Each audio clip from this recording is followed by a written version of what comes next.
안녕하세요. 네, 홍성규의 진보TV 주간 뉴스 브리핑 세상을 보는 눈 3월 26일자 방송 시작하겠습니다. 3월 넷째 주 소식이 되겠는데요. 오늘도 변함없이 5가지 소식 가지고 왔습니다. 일단 오늘은 제가 입고 있는 옷이요. 차별에 저항하라 이렇게 써 있는데요. 매년 4월 20일은 장애인 철폐 투쟁의 날이에요. 장애인 차별 철폐 투쟁의 날, 예.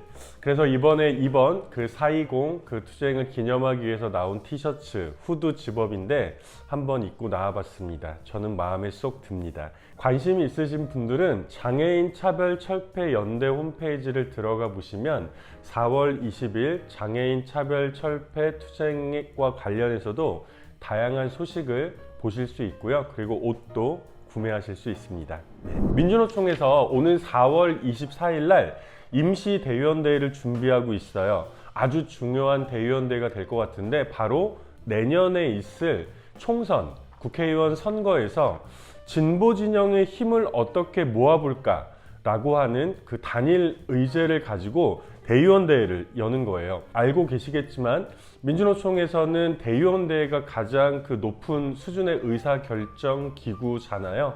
그리고 민주노총은 현재 4개의 정당을 지지하고 있습니다. 정의당, 진보당, 노동당, 녹색당인데 당연히 저도 현장에 돌아가서 노동자들의 목소리를 들어보면 안 그래도 우리가 힘이 작은데 이렇게 계속 나뉘어져 있어서 어떻게 힘을 낼 수 있겠느냐 이런 이야기들 정말 많이 하시고 아마 많이 들으셨을 거예요.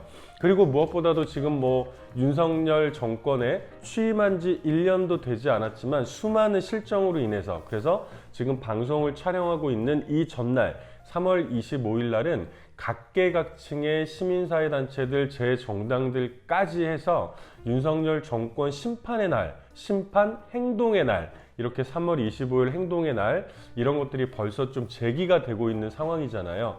근데 중요한 건 예전 같으면 집권 여당이나 대통령이 못하면 이 반사 이익이 제1야당에게 가야 하는데 민주당의 지지율도 올라가고 있지 않아요. 즉 우리 국민들은 새로운 정치를 기대하고 열망하고 있는 것이죠. 이 새로운 정치에 어떻게 이 기대와 열망에 부응할 것인가 이런 것에 대한 민주노총의 일종의 고민이 오는 4월 24일 임시대의원대회가 아닐까 싶어요.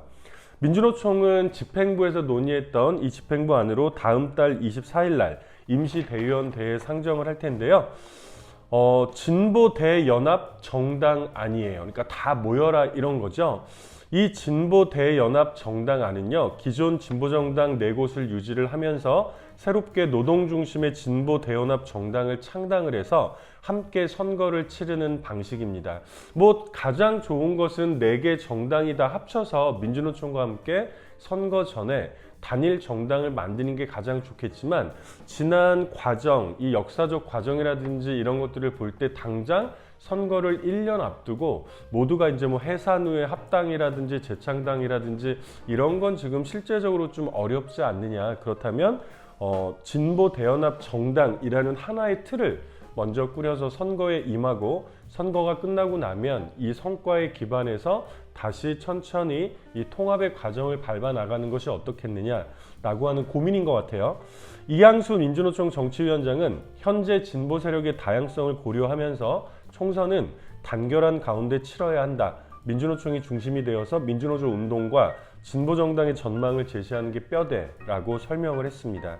이 진보 대연합 정당 안은요. 후보 간의 연대를 넘어서 실체를 가진 정당을 조직해서 총선 이후에도 지속적인 정치 세력을 유지할 수 있을 것으로 민주노총은 기대를 하고 있는데요. 이게 왜 중요하냐면 이미 지역구 상황에서는 이 진보 정당들 간의 단일화는 다 이루어지고 있죠. 모든 진보 정당들이 여전히 힘이 약한 상황이라 전체 지역구의 후보를 낼 수도 없을 뿐더러 그래서 자연스럽게 지역구에서는 서로 조율이 이루어지지만 중요한 거는 비례의석이잖아요. 근데 이 비례는 여전히 4개 정당이 다 올라가게 되는 거예요. 하나로 힘을 모아도 그 모자랄 판에 4개 정당으로 또 나뉘게 되니까 이 진보 정치를 열망하는 마음들이 그만큼의 성과를 보고 있지 못하기 때문에 이 비례 투표 용지에 비례 정당을 어떻게 하나로 제시를 할 것인가 이게 이제 제3의 정당이 되겠죠. 이런 고민을 담고 있을 것이라고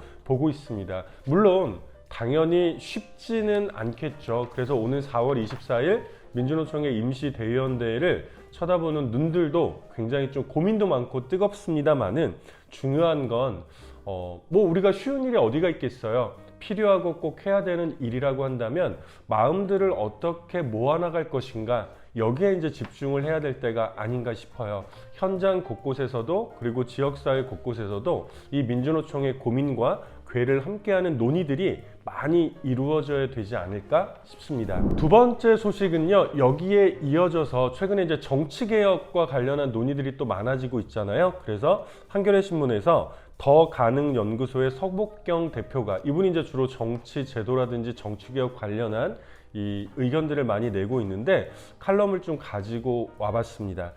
일단 국회에서도 지금 이 정치개혁 특위와 관련한 논의들은 하고 있고, 전원위원회 이런 얘기도 들어보셨을 거예요.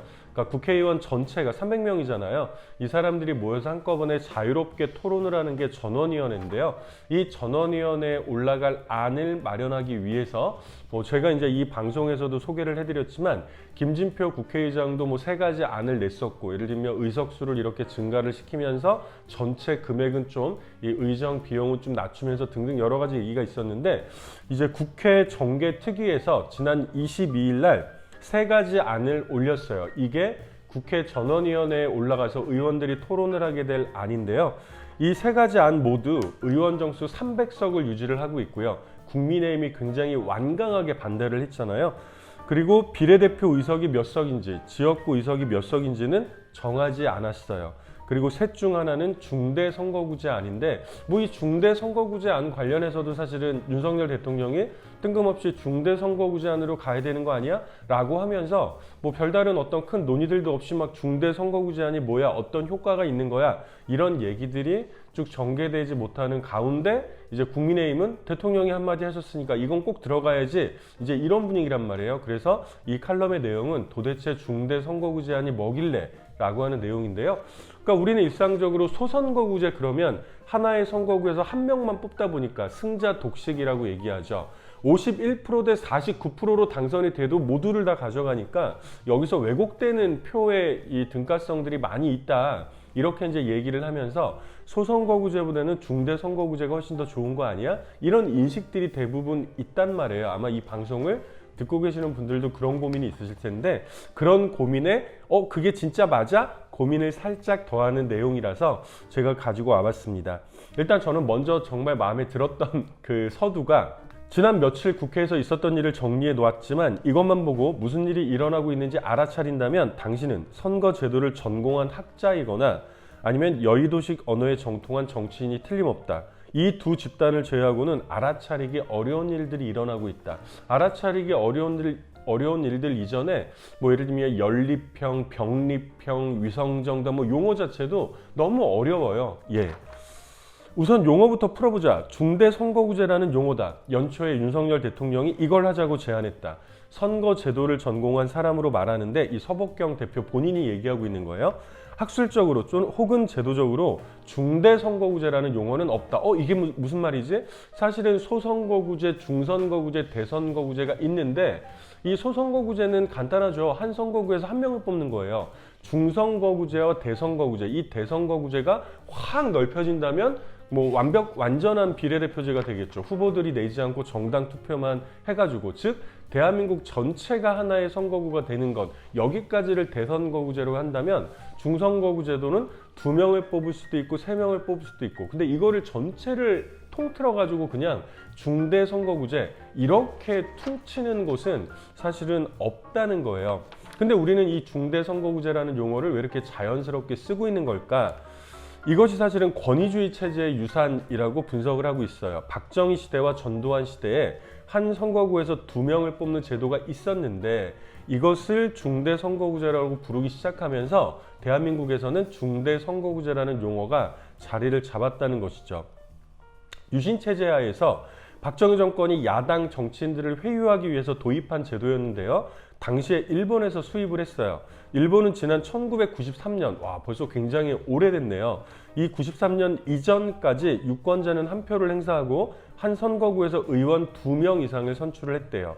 이 제도 때문만은 아니었지만 이 제도 덕분에 일본의 자민당 정권은 오래오래 집권당 자리를 유지할 수 있었는데요. 왜요? 한 선거구에서 2명을 뽑으니까 뭐 야당 1명, 여당 1명 이렇게 사실은 양당 정치가 일단 가게 되고 이 중에 이 집권 정당이 계속해서 집권을 더 용이하게 쉽게 되는 결과가 나왔다는 거예요. 이른바 동반 당선의 효과로 자민당의 공천자는 1등이든 2등이든 당선이 됐기 때문이죠.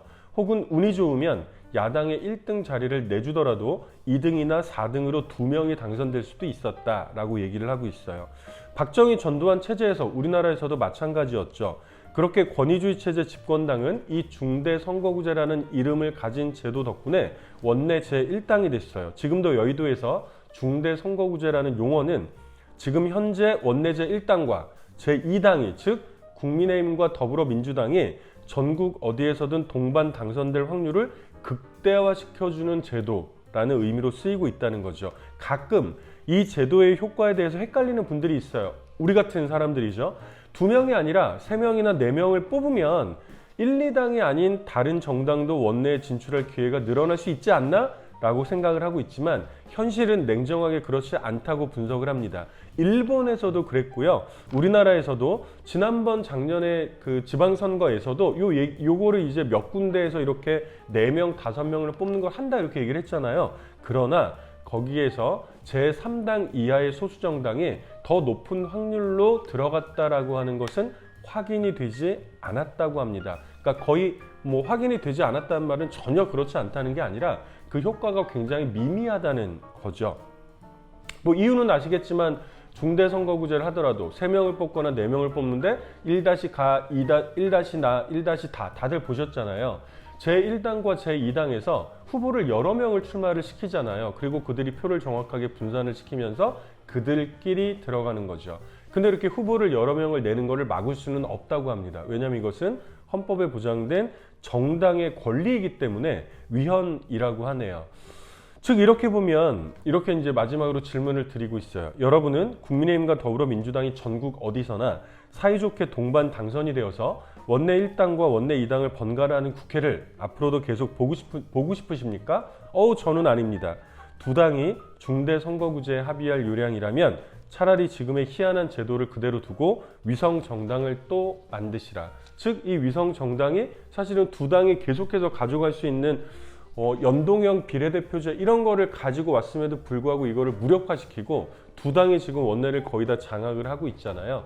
이런 꼴부터 사실은 구조적으로 바꿔내야 이게 진정한 정치 개혁이 아니겠느냐라고 하는 내용이었습니다. 우리도 몰랐던 사실들이 많이 있죠. 세 번째 소식은 사회면 소식인데요. 네, 아마 벌써 이제 들으셨던 분이 계실 텐데요. 윤석열 정권이 취임한 지 채 1년도 되지 않아서 벌써 공식적인 퇴진의 목소리들이 나오고 있잖아요. 뭐 지금도 이제 주말마다 뭐 광화문이나 뭐 서울시청 앞에서 시위하는 그런 촛불 말고도요. 천주교 정의구현 사재단에서 전국을 돌면서 매주 월요일 날 윤석열 퇴진을 구호로 한 시국 기도회를 연다고 합니다.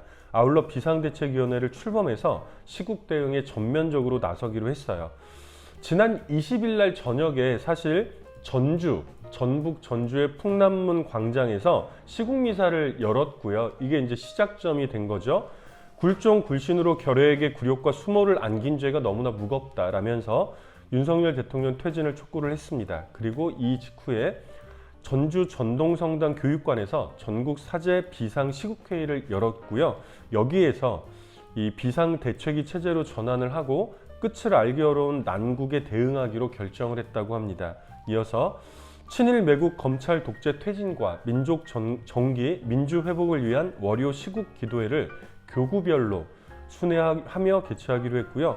밥 먹고 물 마시듯 바치는 일상의 기도 중에 특히 저녁 9시가 되면 민족의 화해와 민주주의 회복을 지향으로 기도를 하기로 했다고 구체적인 행동 계획도 설명을 했습니다.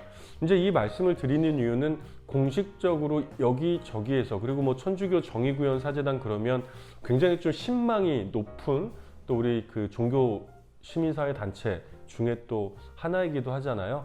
윤석열 퇴진의 목소리들이 구체적으로 곳곳에서 공식화돼서 분출되고 있다는 소식 전해드립니다. 네 번째 소식도 사이면 소식입니다. 저도 잘 몰랐던 얘기인데요. 제목은 전기요금 공정한가? 라고 하는 어떻게 보면 이거 칼럼이라고 봐야 되겠네요. 미디어 오늘에 나왔던 기사인데요. 지난 23일 날 국회 산업통상자원중소벤처기업위원회에서요. 분산에너지 활성화 특별 법안을 처리를 했다고 하는데 이게 뭐냐면 이거는 이 위원회에서 처리가 된 거니까 국회 본회의에서 의결이 돼야 되잖아요. 5월 달에 이게 국회 본회의에서 의결이 되면요. 전기요금이 지역별로 달라지게 되는 차등 요금제 시행의 근거가 된대요. 그러니까 요거 뭐냐 한마디로 말하면 지금 이제 전기요금이 다 똑같은데 예를 들면 전기를 가장 많이 쓰는 수도권인데 이 전기를 만드는 이 발전소들은 다 충남이라든지 인천이라든지 강원도라든지 저쪽 경북이라든지 이런 데에서 전기를 만드는 거 아시다시피 발전소니까 핵발전소도 있고 예를 들면 수력발전, 화력발전소 이런 게 있고 이 발전소들은 사실은 기후위기 시대에 탄소 문제라든지 여러 가지 위험성이라든지 이런 곳으로 또 인식이 많이 되고 있잖아요. 이렇게 여기서 굉장히 긴 송전선로를 따라서 수도권에 전기가 공급이 되고 있는데 한마디로 말하면 피해는 지역에 있는 시민들이 보고 있는데 이 시민들에게 이 주어지는 보상이나 이런 것들은 전혀 없이 수도권, 서울, 경기, 인천을 몰려 있는 이곳에서는 계속해서 이제 이득만 보고 있다라고 하는 고민들이 계속 나왔던 거죠. 이해되시죠? 이 같은 날 이 위원회에서 국회 산업통상자원중소벤처기업위원회에서 요 특별 법안을 처리한 바로 이날 영호남 8개 지역 자치단체장들이 한자리에 모여가지고요. 기피시설 지역 주민을 위한 차등 요금제 시행을 정부에 촉구를 하기도 했다고 합니다. 한국에서 전력 자급률이 200%가 넘는 지방자치단체, 그러니까 예를 들면 이 전력 자급률이라고 하는 건 우리 지역에서 필요한 전기를 우리가 생산하는 거죠. 어떤 지역이겠어요? 발전소가 위치한 지역들이겠죠. 이 광역지방자치단체는 부산과 충남과 인천과 경북이래요. 다시 부산과 충남과 인천과 경북. 예를 들면 경북 같은 경우에는 핵발전소들이 있겠죠. 인천에는 화력발전소나 이런 것들, 충남도 마찬가지고 이 발전소들이 있는데 주로 원자력 발전소나 화력 발전소를 가동하는 지역들이에요. 지역 수요보다 많은 전기를 생산해서 서울로 보내는 과정에서 배전 손실액만요.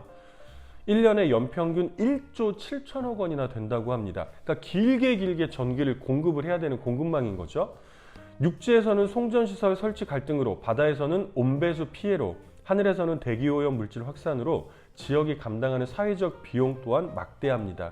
발전소 주민들만 겪는 유무형의 피해를 더는 참고 있지는 않겠다는 것이 이들 도시의 여론인데요. 한국은 이미 서울 중심의 이 도시국가이기도 하고요. 이 표현이 과도한가? 우리는 전혀 과도하다고 당연히 생각하지 않는데 최근에 어떤 사례가 있었냐면 정부의 동해안 벨트 석탄 화력 발전소 사업 과정을 보면 이제 이게 이해가 돼요. 정부는 지난 2011년도에 한 12년 전쯤에 정전 사태가 나서 예비 전력 확보를 위해서 석탄 화력 발전소 신설을 추진을 했어요. 근데 아무 데서도 이제 유치를 하려고 하지 않은 가운데 최종적으로 낙찰이 됐던 곳이 바로 주민들의 반발 등 우여곡절 끝에 강원도의 영동 지역에 석탄 화력 발전소 건립이 시작이 됐죠. 그리고 작년 하반기에 일부 가동도 시작이 됐는데 근데 문제는 여기서 생산한 전기를 현재 서울과 경기 지역에 보낼 송전선로가 아직 깔리지 않아서 일부러 가동률을 낮출 수밖에 없었다고 합니다. 이 송전선로가 왜 아직까지 깔리지 않았냐면 이렇게 오게 되면 강원도를 거쳐서 경기도를 거쳐서 서울까지 올 텐데 이 거치는 지역의 주민들의 또 극심한 반발들이 있는 거예요. 민간 발전 사업자들이 정부와 함께 한전에다가 그러다 보니까 이 민간 발전 사업자들은 발전소를 만들었어. 그럼 가동률을 높여서 여기서 이익을 빼야 되는데 이 송전선로가 아직 가동이 안 됐으니까 일부러 발전율을 낮춰야 되잖아요. 그러니까 이제 손해를 보게 되니까 정부에다가 이 손실 보상을 요구하고 있는 거죠.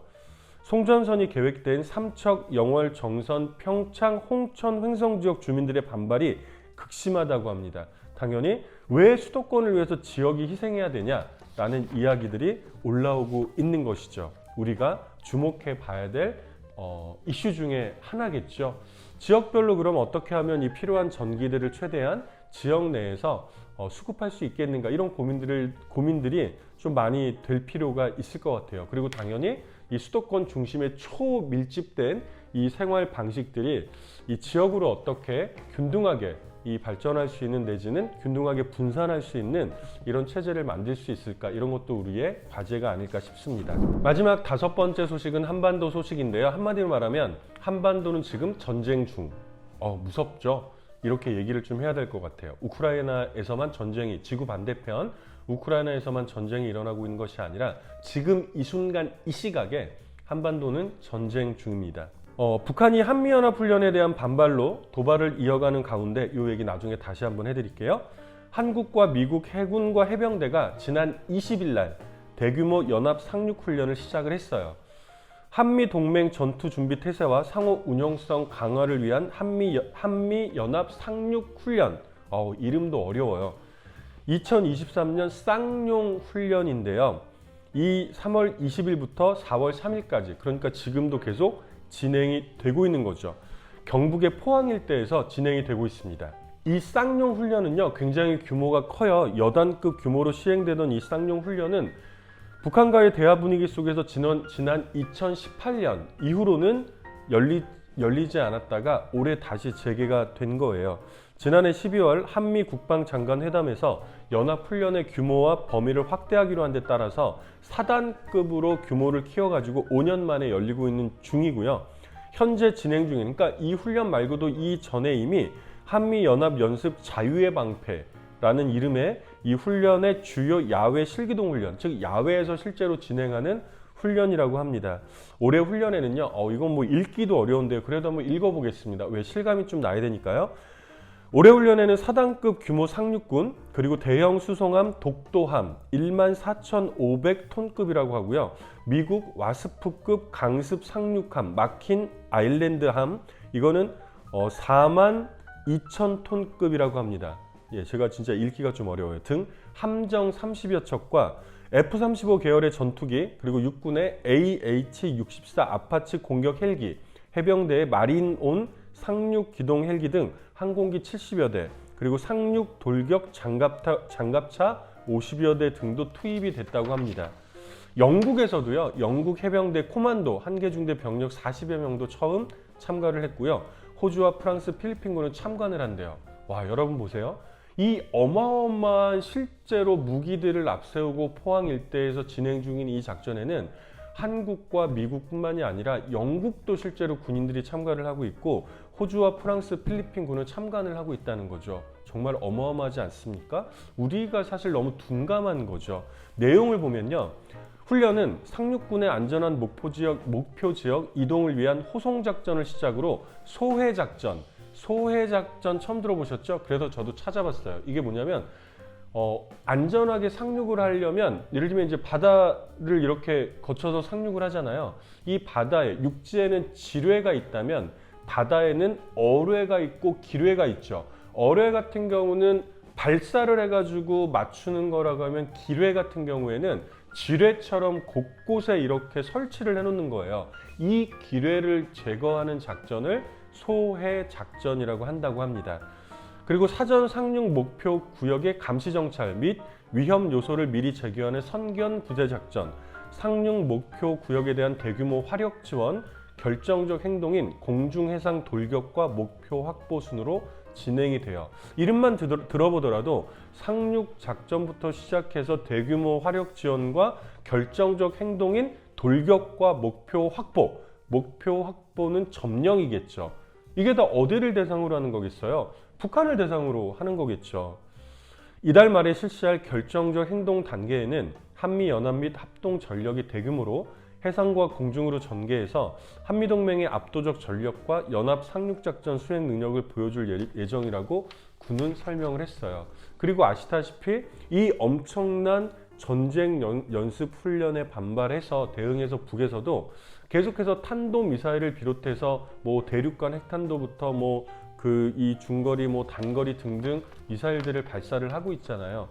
그래서 제가 제일 처음에 읽어드렸던 기사의 첫머리가 북한이 한미연합훈련에 대한 반발로 도발을 이어가고 있는 가운데 이걸 과연 도발이라고 표현을 할 수 있을까요? 도발은 뭐 이런저런 상황과 상관없이 갑자기 진행하는 어떤 공격? 뭐 이런 게 이제 도발의 의미잖아요. 이미 한국과 미국은 이 훈련, 쌍용 훈련 전부터 계속해서 대규모 군사 연습을 하고 있는 거예요. 이 훈련들에 맞서서 북한은 또 대응을 하고 있는 거고, 그렇죠? 이렇게 지금 한반도는 우리는 이제 이런 훈련들이 주로 지금 3, 4월에 많이 집중이 되면 또 8월 달에 뭐 을지, 뭐 프리덤, 가디언 어쩌고저쩌고 뭐 이런 훈련들이 또 진행이 되잖아요.